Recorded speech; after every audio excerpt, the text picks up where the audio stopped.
When it comes to Illinois state politics, one of the things that really jumps out right at you is the word corruption.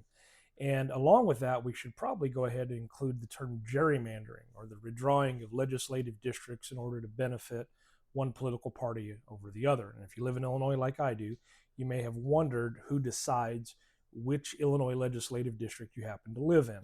Well, and the answer to that is the Illinois General Assembly. And that means, yes, that the lawmakers who run in those districts help draw the districts. After every 10 years, the federal census takes place, and Illinois must redraw its legislative map. This is the state legislative map, so that the districts are roughly equal in population. The state has 59 senatorial districts that are labeled here in the red numbers. And then each senatorial district is then divided into 2 House districts, which gives us a total of 118 state representatives in the House of Representatives in Illinois.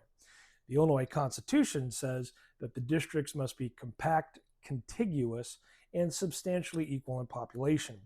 And the maps also have to comply with federal law, which include the Voting Rights Act.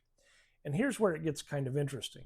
And that is, if lawmakers can't approve a map by June 30th, a June 30th date, an 8-member commission divided between the 2 major political parties takes over.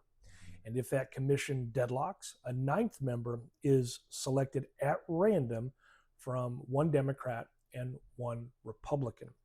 And yes, because politicians play such a major role in the drawing of the lines, accusations of gerrymandering are almost guaranteed. Where the gerrymandering really shows up is in the congressional districts that are drawn in Illinois. You can see here, I live in the 13th district, and you can see that it stretches from the St. Louis Metro East all the way to the north and east to Chambana, or how the 15th district actually wraps around the 13th. And, well, they are roughly equal in population. They are contiguous. But the question about the gerrymandering really comes down to, are the districts compact? And then when you get towards the city of Chicago, which I don't have a close enough image here, it really looks like in some places the districts are just as wide as possibly a highway, where you may not even have residents, but they're still connected. They're still contiguous. So anyway, this is an example of Illinois gerrymandering.